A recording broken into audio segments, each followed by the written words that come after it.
facilitator, as long as I do not participate in the discussion. The other alternative to that is that I may oversee the group and ensure that the facilitator is able to bring out everybody's thoughts and ideas and expertise to the problem. It's extremely beneficial to have a very diverse group of people, men and women, different age groups, different ethnic backgrounds, in order to have a very broad perspective of the problem and the solution. The problem-based learning instructional strategy is an active process of using prior knowledge and experience, making connections between old and new concepts, and engaging people together in critical thinking, creative thinking, together working towards theory construction. When there is a problem with many variables and a great deal of information to assimilate, you need a team of individuals who will work together and engage in the problem-solving work. This is a very effective strategy where you have natural teams, such as in medical schools or in hospitals for medical diagnosis, case management work in the human services field, as well as corporate strategic planning. So here are the steps in conducting the problem-based learning strategy.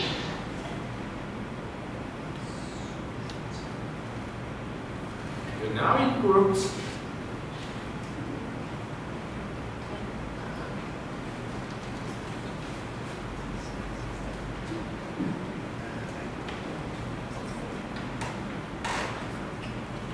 Step 2. Step 3.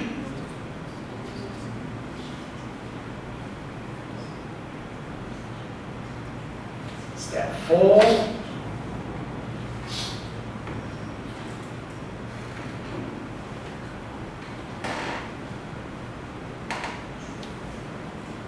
Step 5.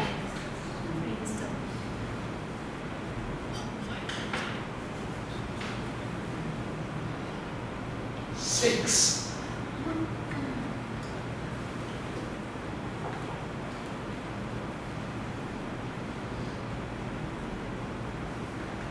7.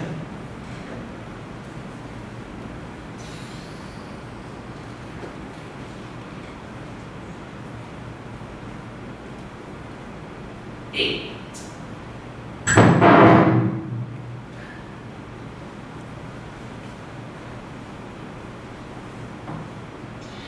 The problem-based learning instructional strategy is an effective means of engaging students, employees, and colleagues alike. I have discussed some of the benefits of problem-based learning, but there are also some limitations. One limitation is, which actually is supported by a series of studies, is in the instruction of math, specifically algebra. Learners found it very difficult to process a large amount of information without the fundamental knowledge taught with individual practice problems. Another limitation may be that students have to be willing to work within a group, and for traditional learners, this might be quite frustrating at the start. Another limitation could quite possibly be time. It takes time for this process to occur, for students to engage fully, to research, to come back to the table, and instructors must be prepared to invest this time.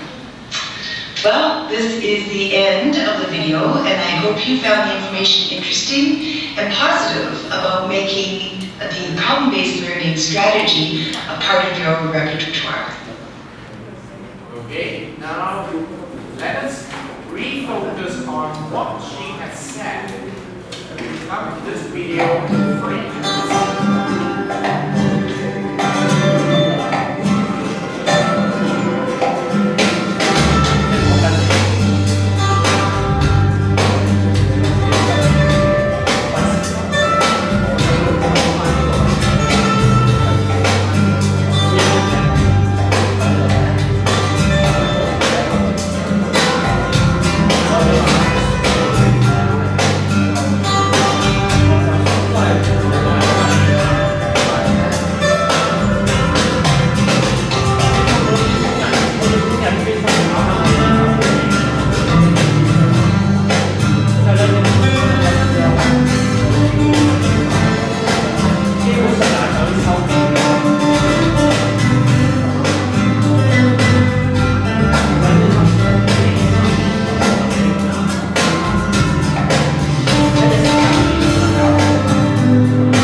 So remember, the key of this problem-based learning mode is for your team to have a good communications among the team member with a sequence of discussions activity.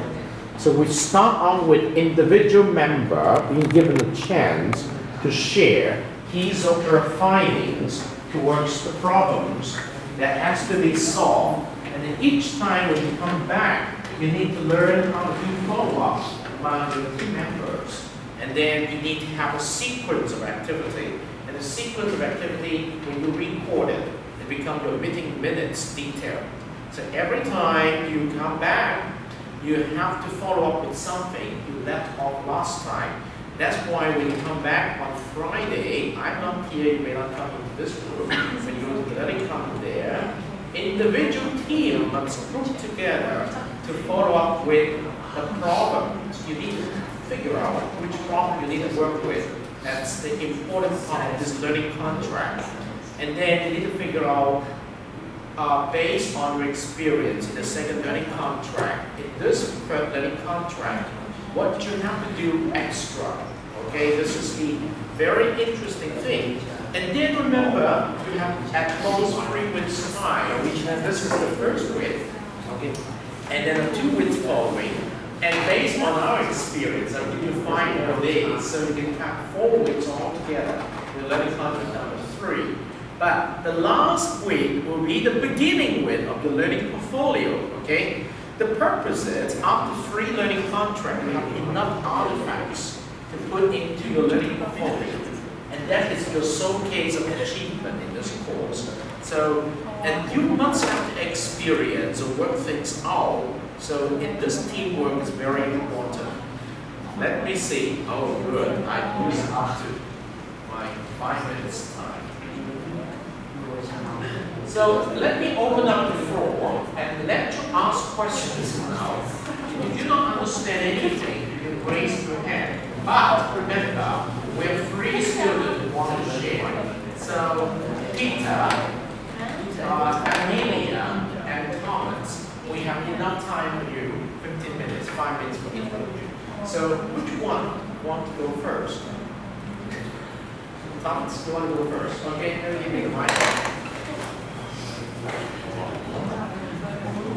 Okay, I'll go back to the camera to make sure I got you in.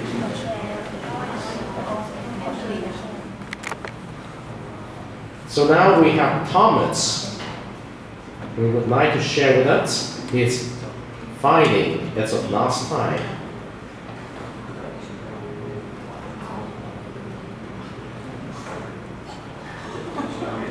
Thank you, Thomas.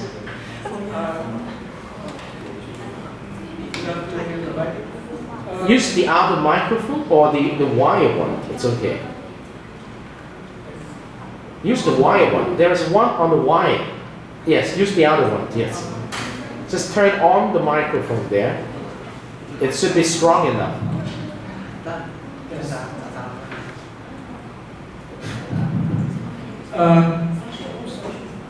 Good afternoon, everybody. I want to share with you all the past information about the internet fraud information. Thank you. And this is the brief outline, the definitions, and also I will use 2 examples here. First one about the investment fraud, second about the credit card fraud, and the third is about the tips for avoiding internet action fraud. This is a brief definition of the internet fraud.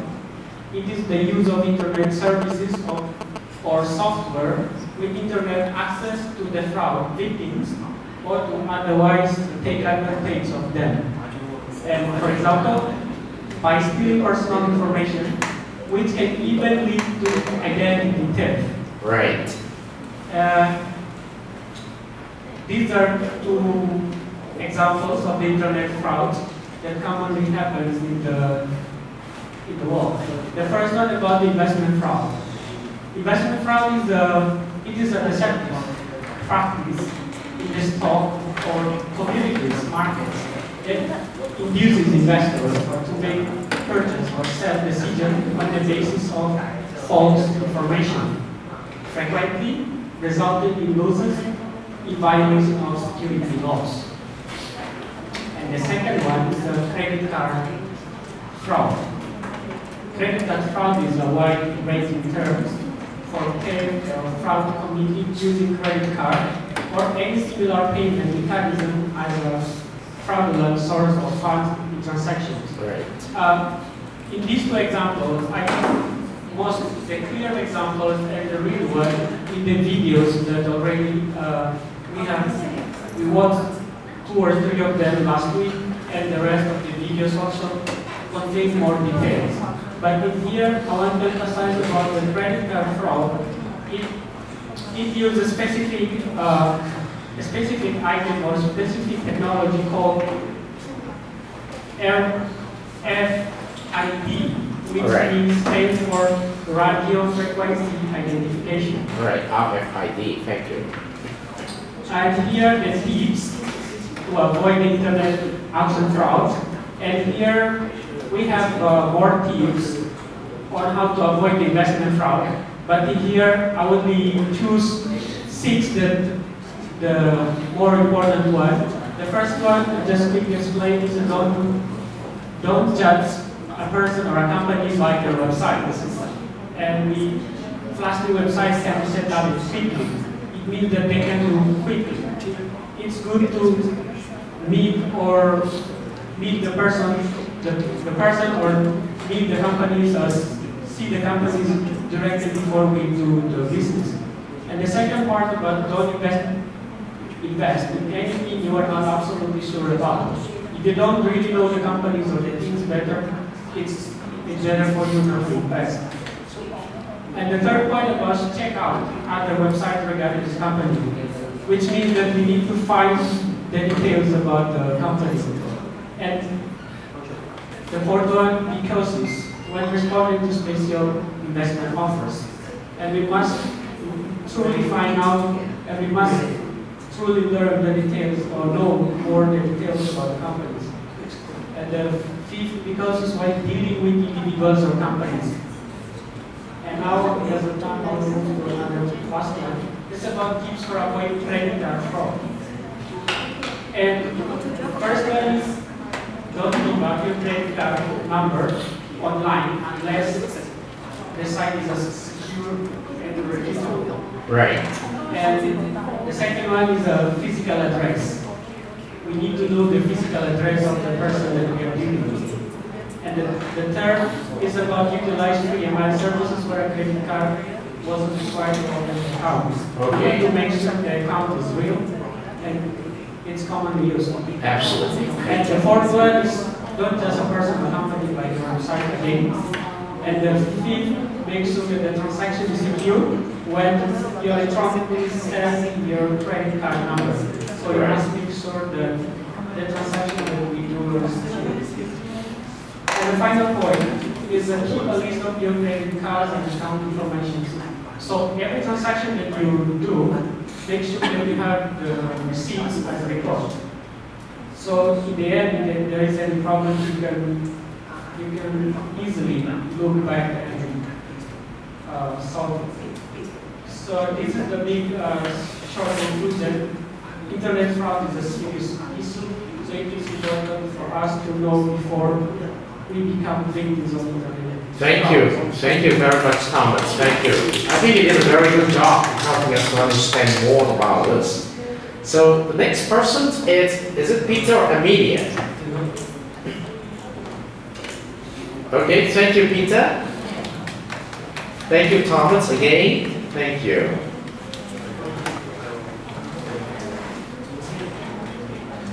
You need to use the wire one, yes. The one from the wall, yes. Thank you, Peter. Turn it on, yes. Right, you got it. Today, I want to share about something which is really similar to Tom's topic. It's about fraud. And before that, I want to share a video on YouTube with you guys. Thank you. Take your time.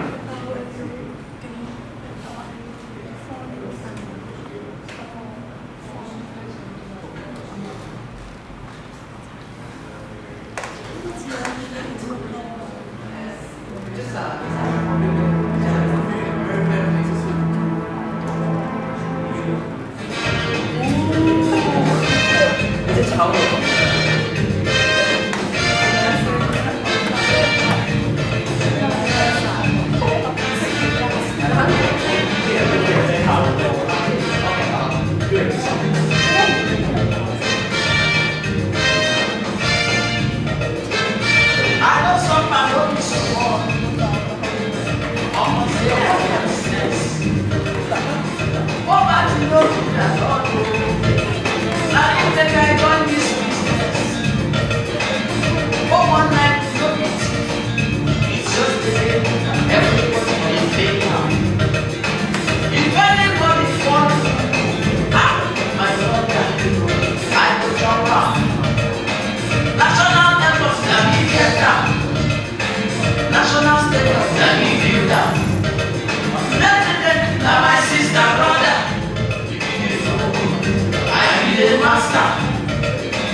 The Nigerian Scam, or so we call the 416. So after I watched this video, I was wondering how do we stop that, or when the scams which keep happening. And I got a few conclusions from that. First of all, I believe that we should a little bit become righteous and not to be that greedy. Because most of those Nigerian scams actually they're told you got the lottery, you won the lottery, and you have to pay or taking those prize. And when people see that, believe that, oh, I don't own the lottery and I have to take the prize, which means they're greedy. If we be righteous and we simply forget about it and we won't be falling into that scam. And moreover, I believe that we should be updated for those scams because the Nigerian guys actually keep changing their way. Take our money from our pockets. So I believe that if we can keep up with the information, those private information about how they scam us, I believe this will be the easiest way for us to get through, protect ourselves from those, from the 416 scandals. Right. Thank you, Peter. The Nigerian Scam. You can discover the video from this week's QR sign, and I strongly recommend you go to watch that video. Amelia, are you ready? Thank you very much.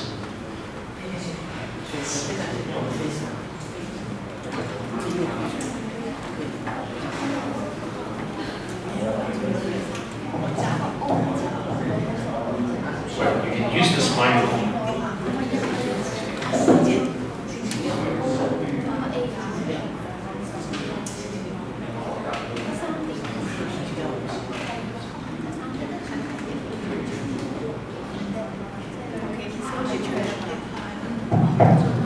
Yes, this one works too.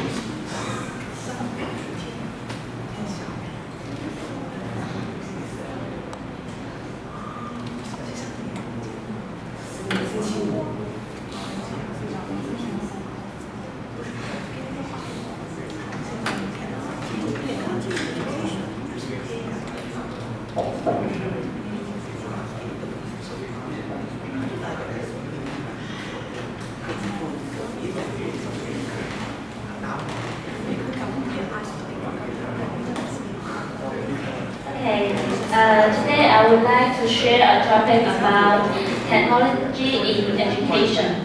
First, I would like to talk about traditional education. Traditional classrooms are rooms with four walls and a door that close, and everybody sits in a row, and or some students may sit by oneself because some teachers may want the student don't talk during the lesson. So could you tell me your feeling about sitting in a traditional classroom? Is it boring, or could you concentrate on a whole lesson? Would you like to answer a question on a designated answer? That means you just not to recite the answer. Now, let me share a cool video about for you.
Yes.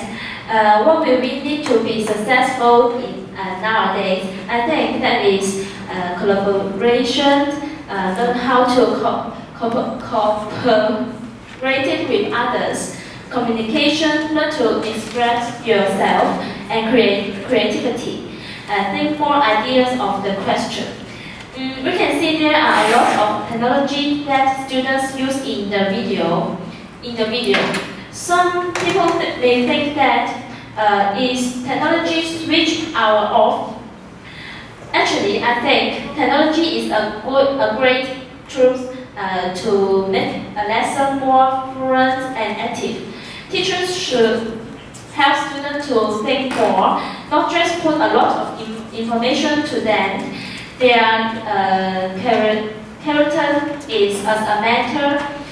Students must be honest to learn. Learn how to do is more important than how much we do. That's all. Thank you. Thank you very much.